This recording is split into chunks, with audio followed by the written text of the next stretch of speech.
Bueno, Listo. pues vamos con el texto de la palabra de hoy, que como hemos dicho está en Primera de Crónicas, capítulo 21, ¿vale? Yo lo voy a leer en una versión que ahora estoy usando mucho, que es muy fácil de entender, que es la Nueva Biblia al Día. Dice, ya solo desde el versículo 1 esto es súper potente, hermanos. Dice, Satanás se levantó contra Israel, pues incitó a David a hacer un censo. Por eso David les dijo a Joab y a los jefes, o los principales, ¿no? Los comandantes de ese pueblo, de su pueblo, quiero que vayan por todo el país, desde Beerseba hasta Dan, y cuenten a todos los israelitas y tráiganme ese dato. Pero Joab le respondió, que el Señor multiplique su pueblo 100 veces más de lo que es ahora. Pero si ya estamos todos al servicio de mi rey y señor, ¿para qué quiere que contemos a la gente? ¿Por qué hacer algo que le va a traer la desgracia a Israel? Otra versión dice, ¿por qué hará que Israel caiga en pecado? ¿Por qué hacer algo que traiga la desgracia o conseguir que Dios nos castigue? Eso le dice Joab, ¿vale? Pero el rey se impuso y Joab hizo lo que el rey le ordenó. Viajó pues por todo Israel y regresó a Jerusalén. Dio una cifra total de habitantes que ascendió a 1.100.000 hombres que podían ir a la guerra, mientras que en Judá había 470.000, pero no incluyó las tribus ni de Leví, los levitas, los sacerdotes, ni de Benjamín en el censo, porque no estaba de acuerdo con la orden del rey. Y aquí lo he visto en otra versión que dice que le había disgustado, que lo ejecutaba de mala gana. La Reina Valera contemporánea incluso dice que la orden del rey era repugnante, o sea, detestable, imaginaros, ¿eh? Y Dios también estaba disgustado con el censo y por ese motivo castigó a Israel. Entonces David le dijo a Dios, he cometido un pecado muy grande al ordenar hacer este censo, pero ahora te ruego que perdones el pecado de tu siervo, pues me he portado como alguien que desconfía de tu poder. Vamos a la otra versión, a ver cómo lo dice, que nos amplía siempre, mirarlo en otra versión más. Dice, entonces David le dijo a Dios, con esto que he hecho, he pecado gravemente, te ruego que perdones a este siervo tuyo por su maldad, porque he actuado sin pensar, me he portado como un necio o un insensato, ¿no? Entonces el Señor le dijo a Gad, que era el profeta, el vidente personal de David, ve y dile a David, el Señor te da la oportunidad de escoger entre 3 castigos. Novedad novedosa. El Señor te manda, bueno, dice, escoge el que quieras. Entonces Gad fue y le dijo a David, el Señor te manda a decir que elijas uno de estos 3 castigos. Castigo número 1, pues la puerta número 1, ¿no? Elige la puerta, la 1, la 2 o la 3. A ver cuál de todas. 1, 3 años de hambre en tu tierra. 2, 3 meses de destrucción por tus enemigos. O 3, la puerta número 3 para elegir, 3 días en que el Señor enviará a su ángel para que desate una plaga mortal por todo el país, de modo que muchos morirán. Piénsalo y dame a conocer tu respuesta para dársela al Señor. Los que habéis visto ahora la imagen ya sabéis cuál eligió, ¿no? Dice el versículo 13, es una decisión muy difícil de tomar, respondió David, pero prefiero caer en las manos del Señor y no en el poder de los hombres, porque el Señor es muy compasivo. Entonces el Señor envió una plaga sobre Israel y murieron 70.000 hombres. Durante la plaga, 70.000, es una pasada. Durante la plaga, Dios envió un ángel a destruir a Jerusalén. Pero entonces sintió tal compasión que le dolió profundamente, de modo que ordenó al ángel destructor, no sigas, es suficiente. En ese momento el ángel del Señor se encontraba de pie en el campo de trilla de Ornán el Jebuseo.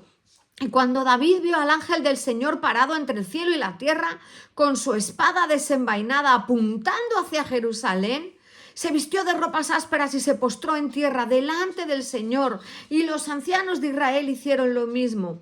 Y David le dijo a Dios: yo fui el que pecó al dar la orden de hacer el censo, pero ¿qué han hecho estas ovejas, Señor Dios mío? Castígame a mí y a mi familia, pero no sigas castigando a tu pueblo. Entonces el ángel del Señor le dijo a Gad: ve y dile a David que construya un altar al Señor en el terreno de trilla de Ornán el Jebuseo. David fue pues a hablar con Ornán, cumpliendo así la orden que el Señor le había dado por medio del profeta Gad. Cuando David llegó, Ornán y sus 4 hijos se hallaban trillando el trigo. Y Ornán miró hacia atrás y vio al ángel, y sus hijos también lo vieron y corrieron a esconderse. Luego Ornán vio al rey que se acercaba, salió de la era y se postró en tierra delante del rey David. Entonces David le dijo: por favor, véndeme esta parte de tu parcela para construir un altar para el Señor, a fin de que la plaga se detenga. Yo te pagaré lo que en realidad vale el terreno. Cógelo, venga, toma. Tómalo, mi señor, y úsalo como desees, dijo Ornán a David. Toma además los bueyes para el holocausto y usa los instrumentos de trilla como leña para el fuego y usa también el trigo para la ofrenda de grano. Te lo regalo todo. Y dijo el rey David: no. Respondió el rey: debo comprarlo por el valor real. No puedo tomar sin pago lo que es tuyo y luego dárselo al Señor. No ofreceré al Señor un holocausto que no me haya costado. Entonces David le dio a Ornán 600 monedas de oro por el terreno.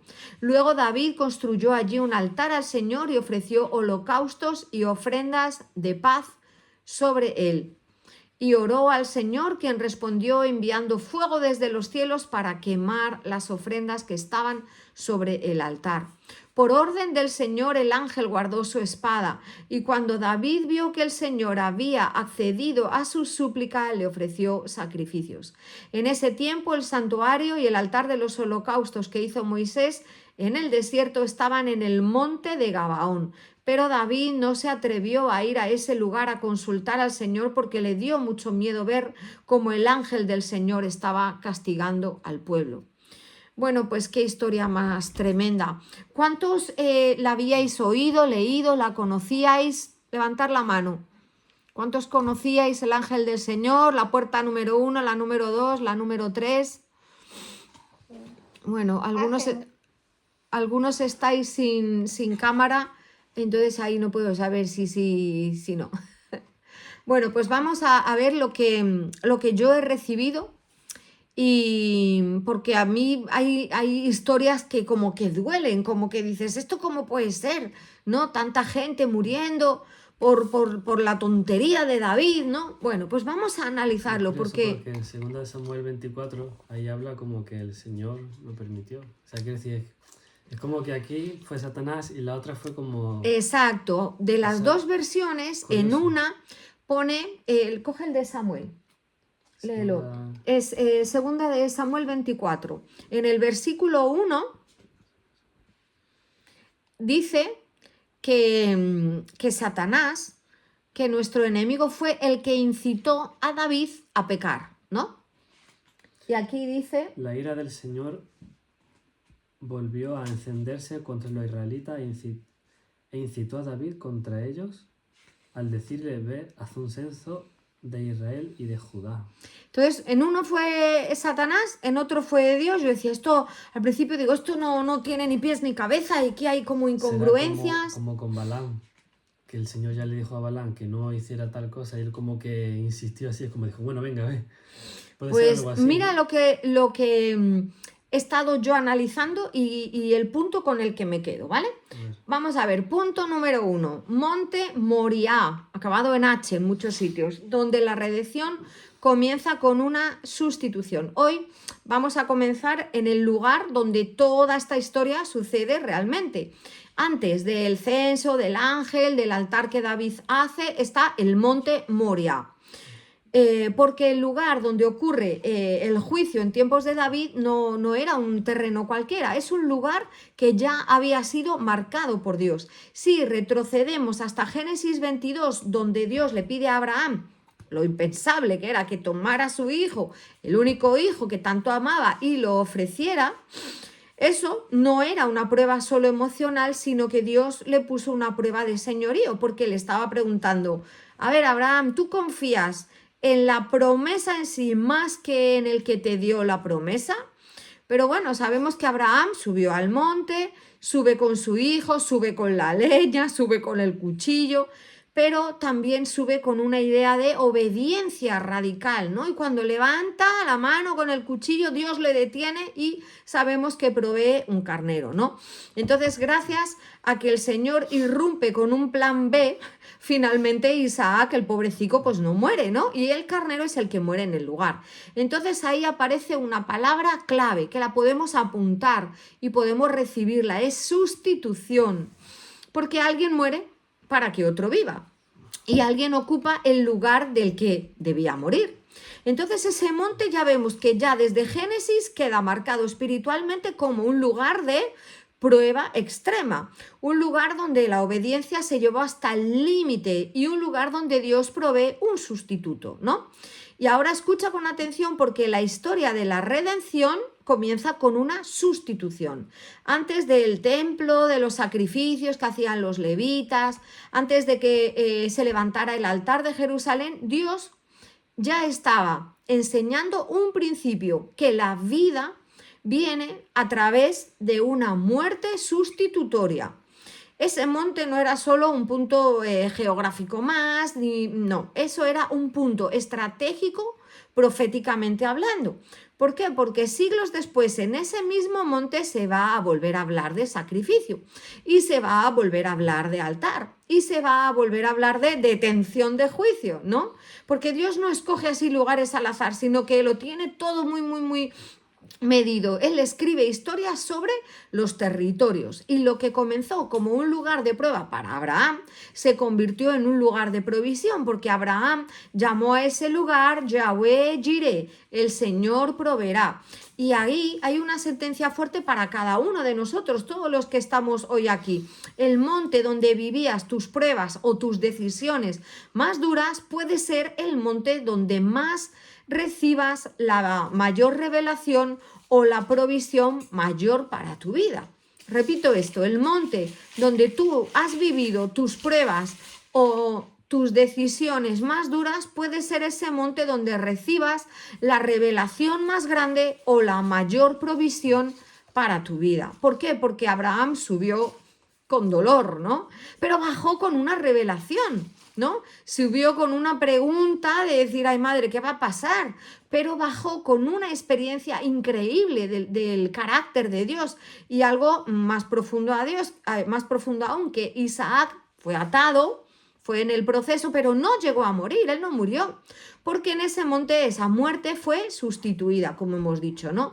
Y Dios ya estaba anunciando desde el Génesis lo que un día sería consumado plenamente, que llegaría a proveer un sustituto, esta vez definitivo, para toda la humanidad. Pero bueno, antes de hablar de Cristo, antes de hablar de todo lo del templo, tenemos que entender esto. En Moria, en ese monte, Dios no solo prueba, sino que vamos a ver que revela quién gobierna el corazón. Y ahora lo vamos a conectar con esta historia del rey David que hemos leído en Primera de Crónicas, porque si en Abraham la prueba que Dios le puso fue, tú me entregarías, Abraham, lo que más amas, la prueba por la que David va a pasar va a ser, ¿confías en tus fuerzas y en el poder de tus soldados para ganar las batallas o confías en el Dios que pelea por ti, ¿no? Entonces ahora vamos a seguir visualizando este mismo monte, pero ahora en una generación distinta. Ya ha avanzado el tiempo, pero la pregunta es la misma. Esa pregunta de fondo es, ¿quién es tu seguridad? ¿No? ¿Por qué? Porque en el monte Moria Dios no va a buscar sacrificios vacíos, sino que busca corazones rendidos.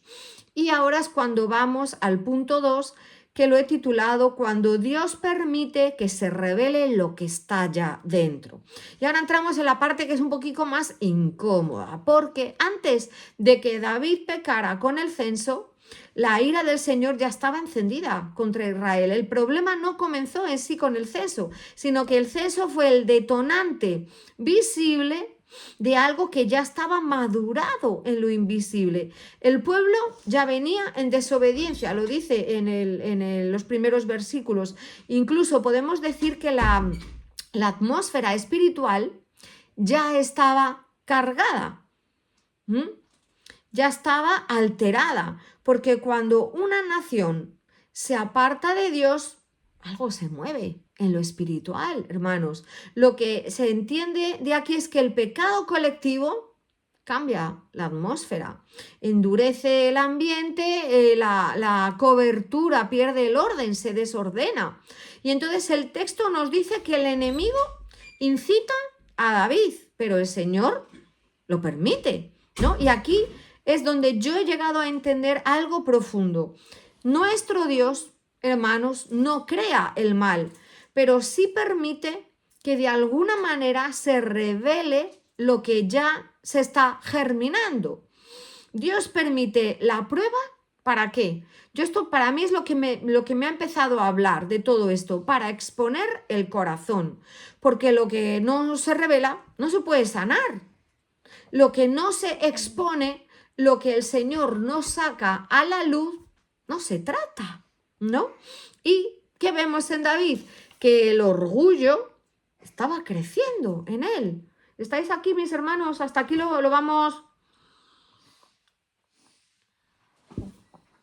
vamos entendiendo. El orgullo estaba creciendo dentro del corazón de David. Si echamos un vistazo a los capítulos anteriores que relatan todo lo que iba viviendo, nos encontramos con un orgullo que empieza a aflorar en la vida de este rey. Porque después de tantas victorias, de la expansión que tuvo, después de conseguir una estabilidad en el reino, llegó el orgullo. Y ese orgullo fue más peligroso porque llegó después del éxito.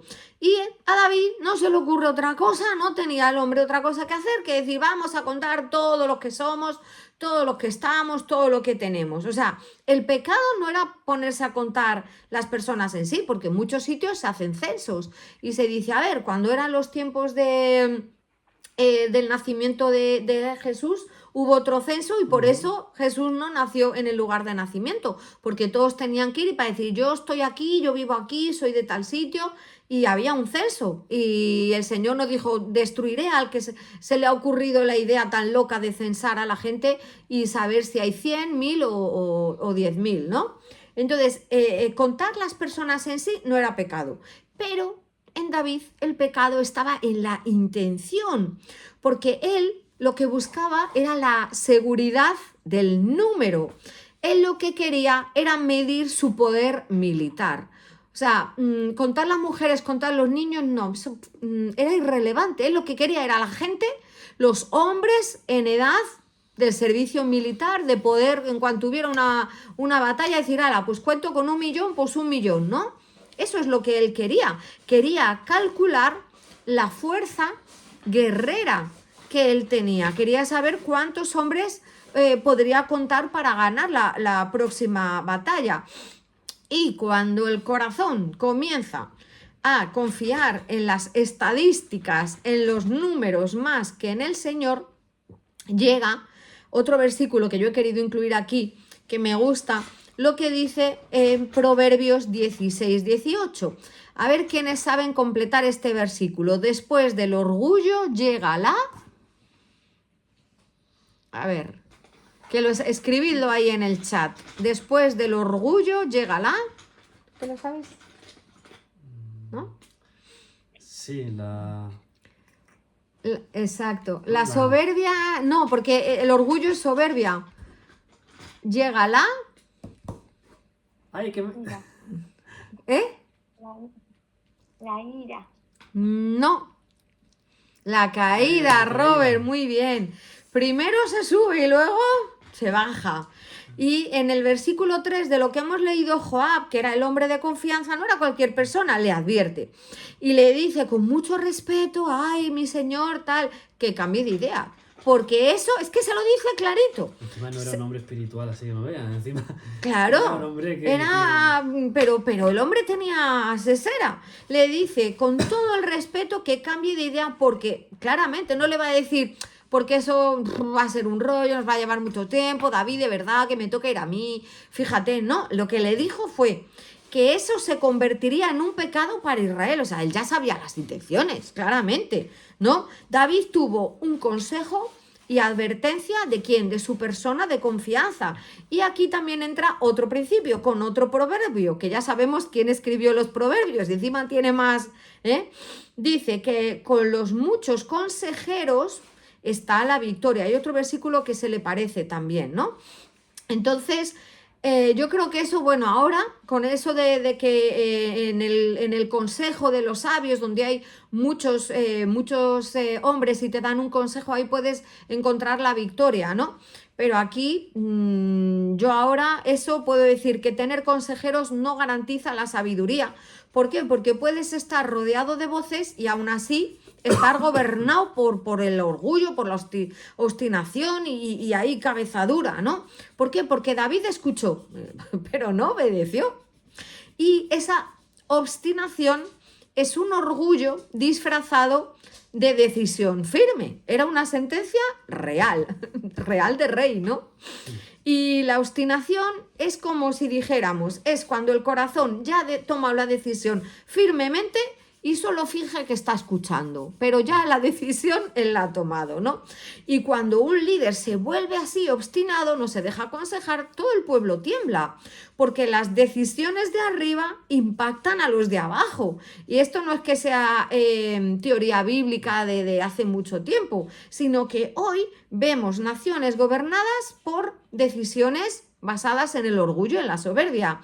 No nos tenemos que ir muy lejos, porque aquí mismo, en nuestro país, en España, tenemos un presidente que no voy a calificarle con ningún epíteto ni con ningún adjetivo. Vamos a decir presidente Pedro Sánchez, que ¿cuántos asesores tiene contratados? A ver, los que no son de este país, que escriban cuántos asesores cree que está pagando un sueldo para que le ayuden. 5, 10, 20, 80. ¿Cuántas personas Pedro Sánchez ahora ha contratado con un sueldo para que le cuenten? A ver, ¿qué vamos a hacer? A ver, aconsejadme, ideas. 25 dice Gerard.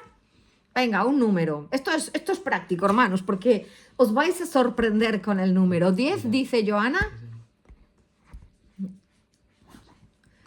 Ahora lo ves, espera. ¿Quién más? Venga, a ver quién se acerca al número exacto. Yo he tirado para arriba, porque este hombre tiene menos cerebro. Pero todo eso cuesta un riñón. Arelis, venga, ¿tú sabes cuántos consejeros tiene contratado? Lo sabes. Alberto no podrá escribir. Viri, ¿cuántos? Soluna. A ver, alguien que... Venga, uno más, que escriba. Vamos a ser participativos, 100, venga. 100. 100, dice 100. Michelle, vale. Paloma, ¿cuántos tiene? Escribe, 66 dice Robert. A ver quién... Esto es una puja, ¿no? Venga. A ver, que ponga Paloma. Mira, Soluna 120. 120. Va tirando para se va arriba. acercando, Soluna, se va acercando. Bueno. Yo he dicho 200. Tú dices 200. Pues mira, pregúntale a ella para confirmar, pero hasta donde yo sé, ha contratado a 800 personas. ¿Qué? Hasta donde yo sé, empezó con 400 y siguió subiendo. Pero vamos a ver, que yo no me quiero equivocar. Ya 50 me parecerían muchos. Ponenla ahí. ¿A cuántos asesores tiene contratados Pedro Sánchez para ayudarle en su gobierno? Ya con que fueran 100 personas, imaginaros todos ahí metidos, para decirle, presidente, oye, ¿por qué no saca una ley para... en su gobierno? Ahora para que diga 20. Bueno, yo hasta donde sé... Sube, que no te da número. Me acerca yo más. Seguro Aquí No, dice... 1000, no. De 1, no, espérate.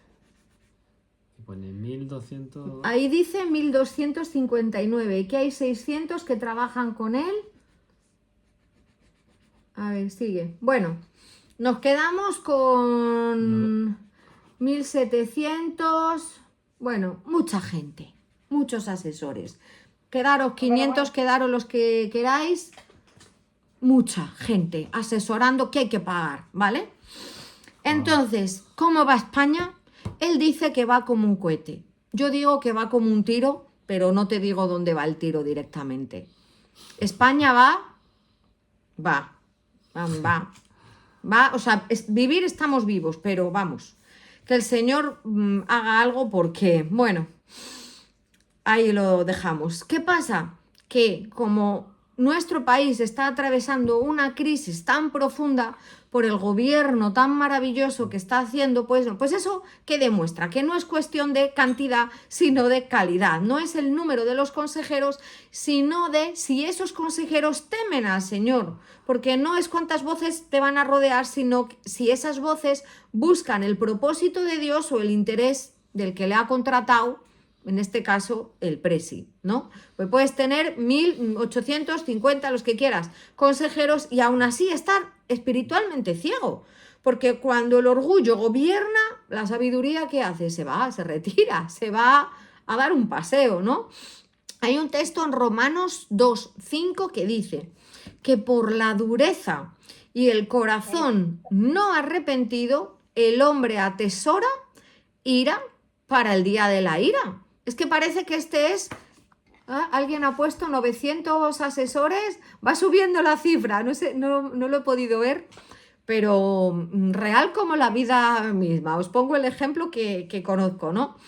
Entonces, bueno, por la dureza y el corazón no arrepentido, el hombre atesora ira para el día de la ira.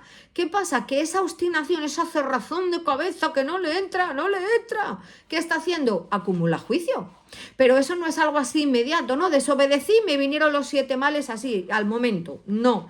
Es algo como que se va almacenando, como si fuera una cuenta que se va llenando poco a poco, día a día, como un vasico, una gota, otra gota, hasta que esa gota el Señor ya dice, desborda hoy y que salga el sol por la antequera, como dicen aquí, ¿no?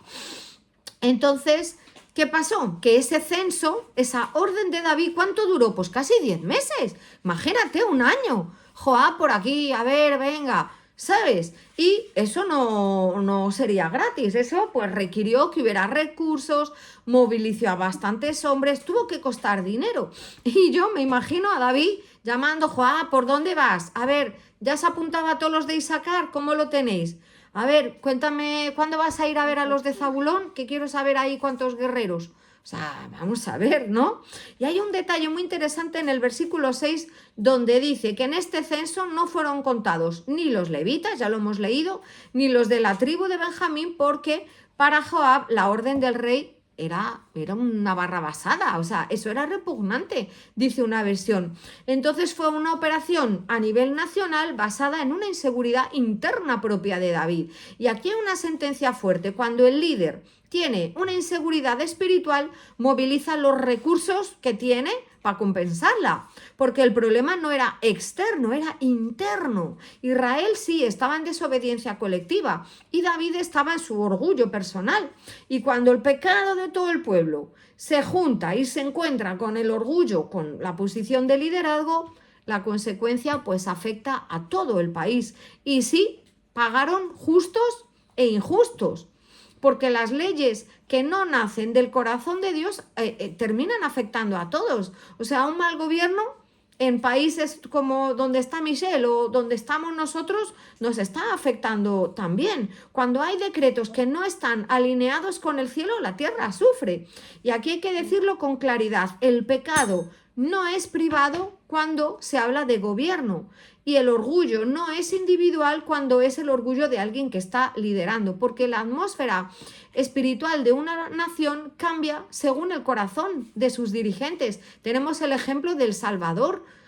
Nayib Bukele está haciendo las cosas bien, ¿cómo va? Ese sí que va como un cohete, como una moto, como tú lo quieras decir. No hay seguridad, hay de todo lo bueno. Entonces, es que es así, o sea, es una realidad. Por eso el Señor permitió esta prueba. No para destruir a David, sino para revelar a David, porque Dios ama demasiado a sus escogidos como para dejar que el orgullo crezca sin confrontarlo. Entonces el censo no solo reveló cuántos hombres tenía David, sino que también reveló en quién estaba confiando David. Y cuando confiamos en números más que en el Señor, esa trilla se activa. Vamos al punto 3, cuando la conciencia despierta y el altar detiene el juicio. Ahora se pone esto interesante. Cuando el censo ya termina esos 10 meses, ya viene Joab, ya viene con todos los números, todo bien contadito, entonces ocurre algo que no estaba previsto en las estadísticas. Dice en el versículo 10 que el corazón de David le golpeó. Esto creo que lo dice más en segunda de Samuel. Dice uno que le pesó, que la conciencia le remordió, que su corazón le punzó, le dolió por dentro. Y eso no es ni más ni menos que la conciencia despertando. Y hay algo poderoso que el orgullo le llevó a contar, pero la conciencia le llevó a doblar rodillas. ¿Por qué? Porque David se da cuenta, pero bueno, ahora esto es muy importante, que él no esconde el error, no maquilla la situación ni culpa a los generales, no, es que me obedecieron también el Joab y los otros, ya podían haber dicho que no y haberse amotinado, no. Entonces él confiesa delante de Dios y dice, Señor, he pecado gravemente. Dice, he obrado con necedad, ¿no? Con una manera tonta, pero tonta. Y eso, pues, ¿qué queréis que os diga? Es grandeza espiritual, porque el hombre conforme al corazón de Dios no es el que no falla nunca, el que nunca en toda su vida se haya equivocado para nada, sino el que no encubre su pecado cuando ha habido un momento que ha fallado, ¿no? Pero el arrepentimiento, tenemos que decir que no elimina automáticamente las consecuencias, porque sí, la gracia, hermanos, sabemos que perdona, pero las decisiones siguen teniendo consecuencias y a veces pues las consecuencias son de alto impacto. Entonces aparece Gad, el vidente, profeta. Sabemos que se utiliza esos dos términos y ya no nos echamos la mano a la cabeza porque haya dicho vidente. Sabemos que es ese tipo de profeta que utiliza lo visual, ¿no? Entonces el profeta estaba y transmitía la palabra de Dios al rey David y el Señor pues le da esas 3 opciones de juicio, de daño, de castigo. 3 años de hambre, telita esto, para soportarlo. 3 meses huyendo ante tus enemigos o 3 días de peste en la tierra, ¿no? Entonces, lo miremos por donde lo miremos, las 3 son terribles. El hambre, ¿qué hace? Te desgasta lentamente. La guerra saquea, te humilla públicamente, ¿no? Y la peste, pues arrasa por donde pasa, sin distinción y sin nada, ¿no? Pero David elige, ya hemos visto, la tercera. ¿Por qué? Pues dice algo revelador, él mismo lo dice, que prefiero caer en las manos del Señor y no en las manos de los hombres porque sé que el Señor es misericordioso. Qué bonito, ¿no? ¿Y por qué lo dice? Pues ¿por qué? Porque David conocía el carácter del Señor. Sabía que la justicia divina nunca está separada de su misericordia. Qué bonito esto, el Señor es justo, pero a veces no nos paga conforme a como debería, porque está su misericordia, si no nos había caído ya rayos y truenos que nos hubieran dejado ahí, ¿no? Entonces el hombre sabemos que puede ser cruel, pero el Señor es justo, es compasivo con nosotros. Entonces ahí se activa el decreto y un ángel del Señor es enviado para ejecutar juicio. Yo he representado ese ángel, ya lo habéis visto, con una armadura, una cara, bueno, la cara está tapado, ¿no? Pero amigable, no parece un plan 20, vamos a tomar un café. O sea, y habéis leído que los hijos del Jebuseo salieron todos asustados, ¿no? Entonces, ha habido más veces en la palabra donde un ángel del Señor se envía para ejecutar juicio. No es algo nuevo. En Éxodo tenemos el ángel destructor que pasó en la última plaga de Egipto, ¿lo recordáis? Cuando les dijo que mancharan, pusieran sangre en los dinteles para que no murieran los primogénitos, pues ese, si no era él, era el primo, era otro ángel destructor, ¿vale? Y en Segunda de Reyes 19, otro capítulo también que hay que cogerlo, madre mía, un ángel del Señor hirió, no sé si fueron a 65.000, una cosa de asirios en una sola noche. Eso no fue juicio, eso fue un ataque, ¿vale? Fue como guerra. Pero también, pues imagínate recoger o sea, eso debió de ser.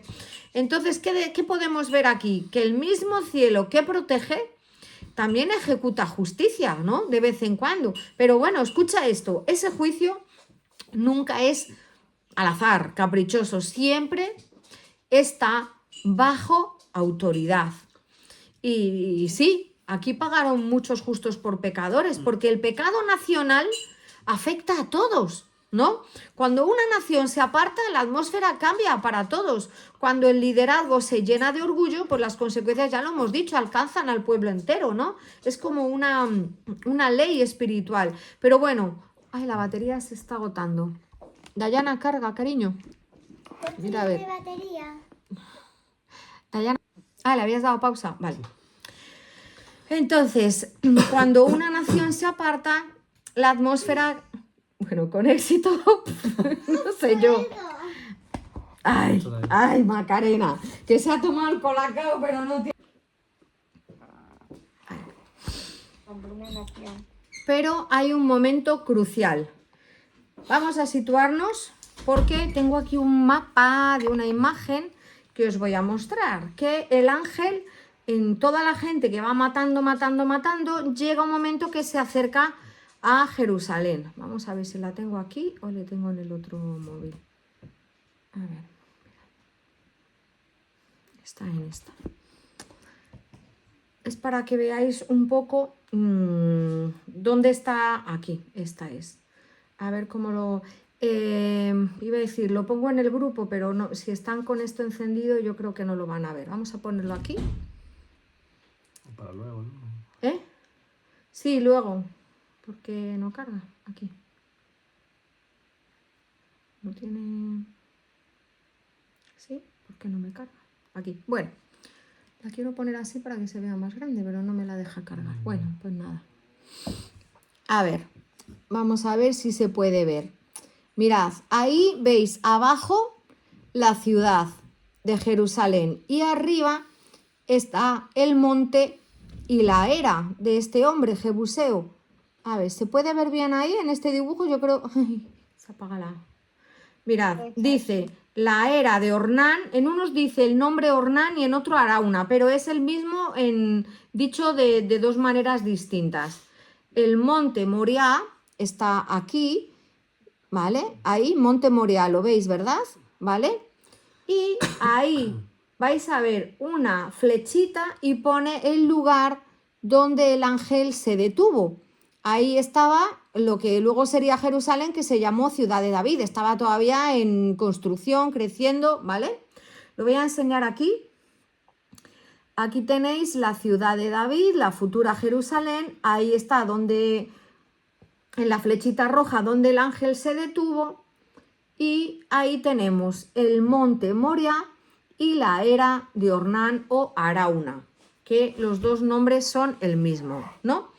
Entonces, el ángel avanza con la espada desenvainada hacia Jerusalén, ¿no? Y cuando llega a la era de Arauna, que hemos visto que está ahí al lado, se detiene y el Señor dice, ¡basta! Entonces David ve al ángel y ve la espada desenvainada y dice, se va a liar, y entonces clama Cilicio con todos los hombres, vamos a clamar, y se sincera delante de Dios y le dice, Señor, que es que he sido yo el que ha pecado, ten misericordia, ¿no? de toda esta gente, si nos tienes que hacer algo, házmelo a mí, hazlo a mi casa, a mi familia, ¿no? Entonces, ¿eso qué fue? Intercesión, es asumir la responsabilidad claramente. ¿Por qué? Porque su corazón estaba quebrantado. Y cuando hay un clamor verdadero, el cielo responde. Y aquí hay una revelación profunda. El juicio puede avanzar. Estaba ya a punto el ángel ahí para destruir y matar a mucha gente, ¿no? Pero la misericordia de Dios lo puede interrumpir. Entonces, en ese momento el Señor detiene al ángel, no porque el pecado de David no hubiera sido real, sino porque el arrepentimiento también fue real, ¿no? Entonces el profeta, el vidente Gad le dice, levántate, levántate, tienes que hacer un altar en esa era. Entonces ahí ya no era una oración muy superficial y ligera, ni una emoción momentánea, sino que un altar, lo que significa levantar al Señor un altar es sacrificio, es entrega y tiene un coste, ¿no? Porque el arrepentimiento bíblico no es solo ahí derramar 4 lagrimitas, sino que llevaba a una transformación visible. Y aquí, hermanos, está la clave para todos nosotros. ¿Cómo se detiene una consecuencia espiritual? Un juicio, un castigo, una consecuencia que nos llega por lo que hemos hecho. Pues aquí lo vemos, en David, con humildad real. Real no de rey, sino real nuestra, ¿no? Con un corazón contrito y con un altar verdadero. Entonces no fueron excusas, no fueron autojustificaciones, sino que el juicio se detuvo cuando por parte de David se produjo, pues que reconoció el pecado personalmente, asumió la responsabilidad, yo la he liado parda, Señor, no lo pagues con los demás. Y entonces él aceptó un sacrificio costoso. A ver, la espada ya estaba levantada, pero el altar la hizo descender. Y ahí podemos decir que nuestras acciones sí tienen consecuencias, pero la misericordia del Señor, Él es el que tiene la última palabra cuando ve en nosotros un arrepentimiento genuino, porque el Señor es justo, pero también sabe decir basta, hasta aquí, ¿no? Y quizá alguno de vosotros o alguien de los que lo están viendo ahora en el canal de YouTube está viendo que hay una espada también levantada, ¿no? Extendida, hay un juicio, hay una consecuencia por una desobediencia o una decisión equivocada. O hay alguien que está viviendo consecuencias de su mal hacer o su orgullo, ¿no? Pero este pasaje hoy nos va a enseñar algo glorioso, que si hay un corazón humillado, si hay una confesión sincera al Señor, si hay un altar de adoración verdadera que se ha levantado para Él, esa sentencia se puede detener, hermanos, porque esa espada ya pierde la autoridad del juicio, ¿no? En ese mismo lugar donde se aplica el castigo o el juicio, va a ser el lugar donde, mirad ahora lo que viene, es que esto es tremendo, es que esto ya lo encaja todo. Es el lugar donde el templo se va a levantar. ¿Por qué? Vamos a la era. ¿Qué era la era de Arauna o de Ornán, este hombre jebuseo? ¿No? El ángel se detiene ahí justo en una era. ¿Sabéis lo que es una era? Ahora lo vamos a explicar para los que no sean de pueblo, porque yo he jugado en las eras, ¿verdad, mamá? Toda la vida. Yo estaba en la era metida. ¿Dónde está la niña en la era? ¿No? Jugaba muchísimo en las eras. La era no era un palacio, ni un trono, ni un templo. Una era es un lugar, vamos a verlo espiritualmente, de proceso. Es un espacio alto, ¿no? Que se pone, está normalmente empedrado. Y ahí os digo que se coloca el grano que ha sido cortado, que tiene, por ejemplo, un cereal, tiene el tallo, ¿vale? Y la espiga, el granito, y luego los pelillos que van para arriba. Bueno, pues se corta normalmente con una hoz, así, cortando.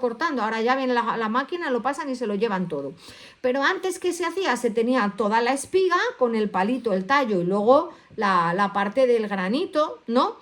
Y entonces se pasaba el trillo. El trillo era como un trineo, para que os hagáis, o sea, una madera así con un borde, y le habían clavado unas piedrecitas cortadas, normalmente era piedra de sílex, y se le ponía así de canto y entonces se pasaba con un buey, no es que le pusieran el trineo para el buey, sino que o una mula, un burrito, y entonces pasaba por ahí y cada piedrecita cortaba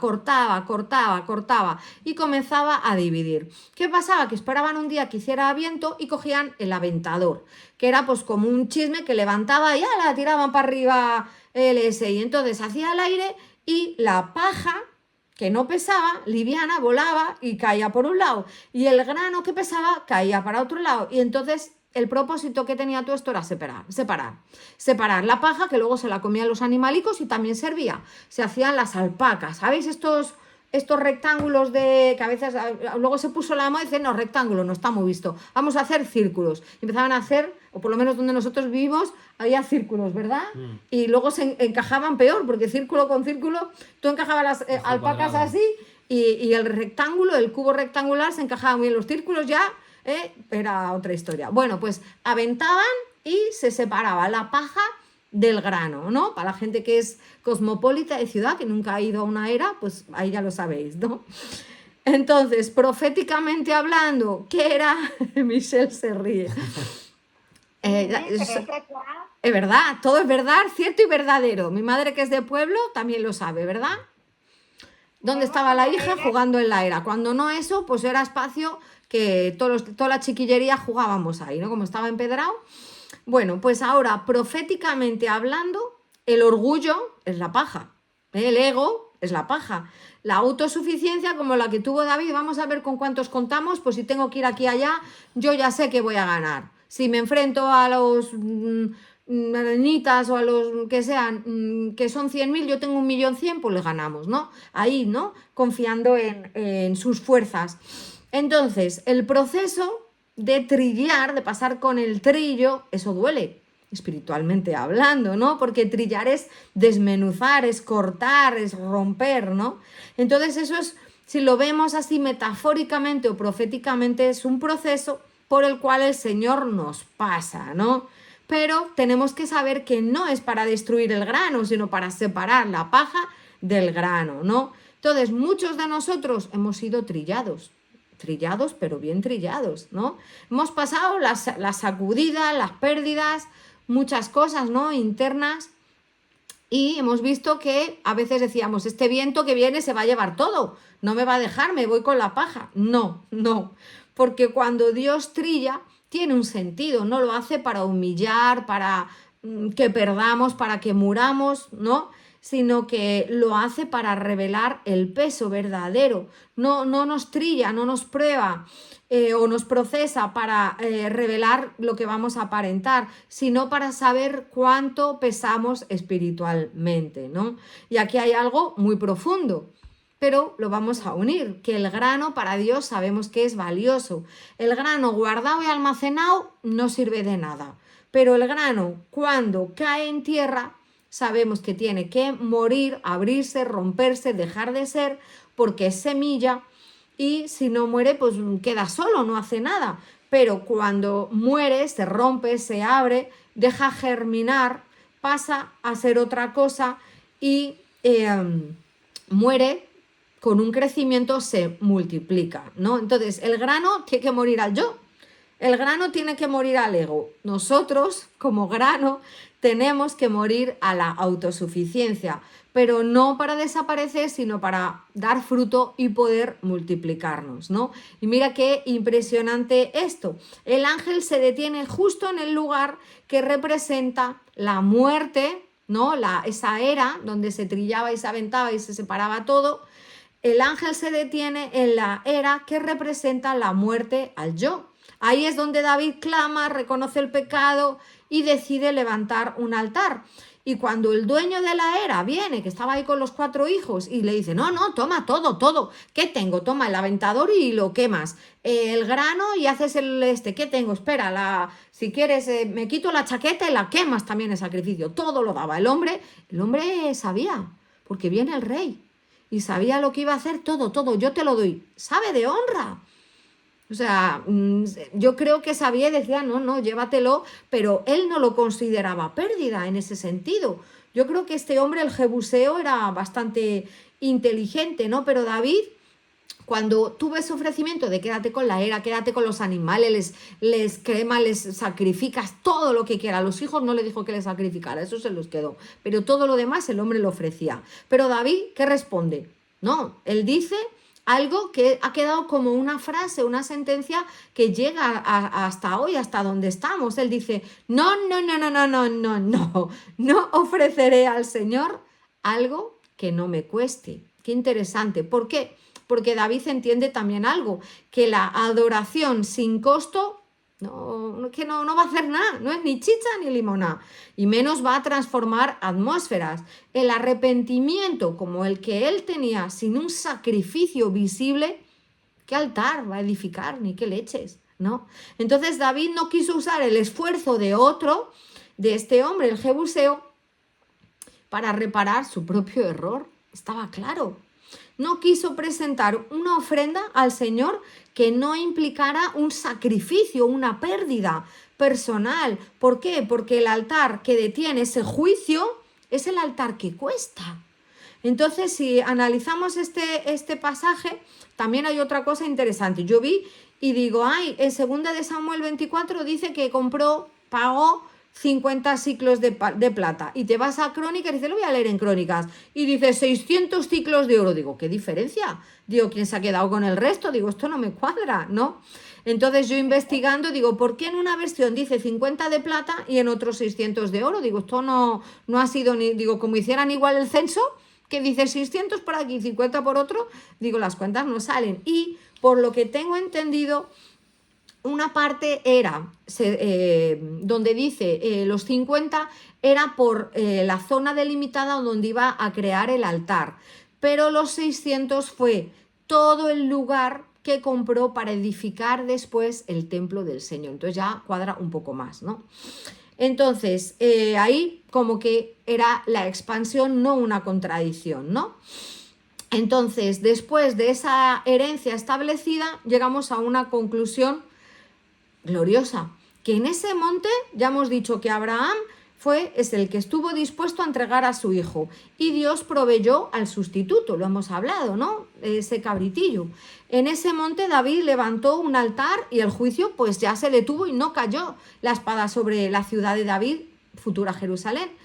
Y en ese monte después Salomón edificó el templo de la presencia, el templo de Dios, el tabernáculo, ahí arribita en el monte que se podía ver desde abajo. Por eso os he enseñado esa imagen, ¿no? Entonces ese terreno estaba cargado de esa historia de prueba, sustitución, arrepentimiento y luego la presencia. Es que nada fue casual.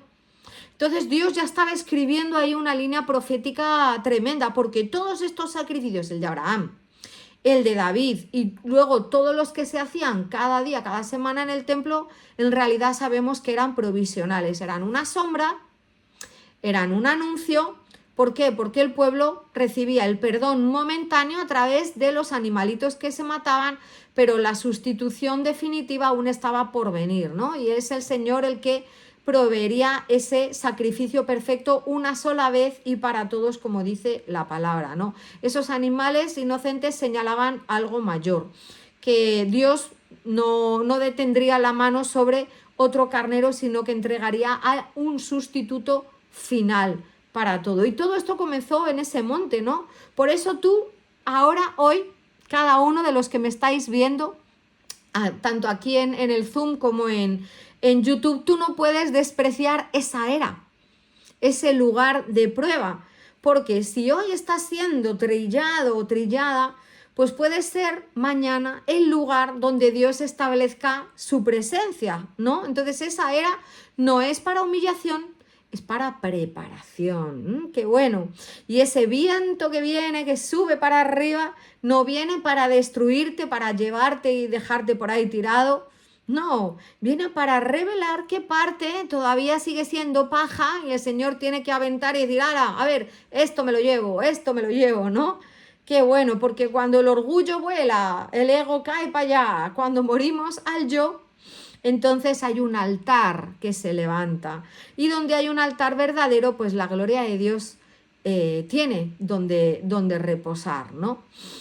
Entonces sabemos que en ese espacio alto, en esa era que está expuesta al viento, pues el corazón se rinde, ¿no? Es el grano que tiene que ser trillado y tiene que ser probado, ¿no? Bueno, pues, ¿qué os está pareciendo esto hasta aquí? Muy bueno, muy interesante. Bueno, pues vamos a terminar aquí con un último dato que es un punto, un dato histórico para saber cómo finalizó todo. En ese altar, en la era de este Ornán Jebuseo, David lo compró, lo pagó por un buen dinerito que se dejó y comenzó a hacer los preparativos para construir el megatemplo súper impresionante, repleto de oro, de piedras preciosas, de un montón de cosas que tenía, ¿no?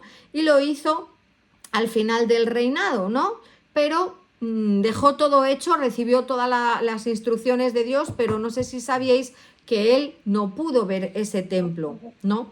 Se construyó en el 4º año del reinado de su hijo Salomón, ¿no? Unos años después de que muriera David. A ver, no pasaron décadas, sino la generación siguiente. David lo preparó, Salomón lo edificó. ¿Y por qué? Porque dice claramente en 2 de Crónicas que Salomón comenzó a edificar la casa del Señor allí en el monte Moria, ya mundialmente conocido por nosotros, donde el Señor se apareció a David en la era de Ornán. Fue dirección divina, Dios mismo marcó este lugar y David no vio el templo construido. Dice que no lo edificó porque había derramado mucha sangre y había hecho grandes guerras. Eso no anuló el llamado de David ni su relación con Dios, pero sabemos que tuvo esas consecuencias. Y no sé si os viene a la mente que también Moisés se quedó a las puertas de la tierra prometida, pero no lo disfrutó. Fue ya la generación de Josué y de Caleb. Después de tanto pelear, de tanto el desierto, pues Moisés golpeó la roca, hizo cositas que tampoco estaban bien y el hombre pues no disfrutó tampoco, ¿no? de la tierra prometida. Pero Salomón, que su nombre tiene que ver con la paz, fue el escogido, ¿no? Entonces, bueno, Dios nos puede usar en una etapa, pero a lo mejor no vamos a estar en todas, ¿no? En todo el proceso. Así que, bueno, pues vamos a orar. Vamos a saber que habrá eras, procesos de trilla, de viento. El Señor va a limpiar, va a purificar, ¿no? Pero después de que eso suceda, no seremos destruidos. Nos preparará para ser morada suya. Primero un altar que quedó ahí, después el templo. Primero un arrepentimiento y luego la presencia estable de Dios, ¿vale? Entonces, bueno, pues vamos a orar y a presentar al Señor lo que hemos recibido en nada, 2 minutitos para orar y que el Señor haga que, igual que yo he recibido y he dicho, wow, qué interesante, cómo se alinea todo, cómo se encaja, ¿no? Pues que también lo podamos tomar como algo para nosotros hoy, ¿no? Pues vamos a orar, mis hermanos. Padre, hoy nos presentamos delante de ti. Hemos conocido acerca del monte de la prueba, de ese lugar donde todo comenzó con una obediencia radical. Señor, y así como Abraham levantó el cuchillo y él confió sin entender, pues nosotros, Señor, queremos hoy levantar el corazón y confiar, porque aunque no veamos todo el panorama, podemos declarar que tú eres el Dios que provee, eres el Dios que da el sustituto y eres el Dios que abre el camino en momentos donde parezca que todo va a terminar y está acabado. Señor, si hay algo que estamos reteniendo, algo que tú nos has pedido y que aún no lo hayamos soltado, yo te pido que hoy lo podamos rendir y no queremos amar más la promesa que al dador de la promesa y no queremos abrazar más el regalo que a ti mismo. Si hemos pecado, Señor, como David, en ese orgullo, en creer que somos autosuficientes o en el deseo de poder tomar todo por control nosotros solos, pues te pedimos que tú nos ayudes y reconocemos que no tenemos excusas, no podemos culpar a otros, sino que decimos, Señor, somos culpables, ¿no?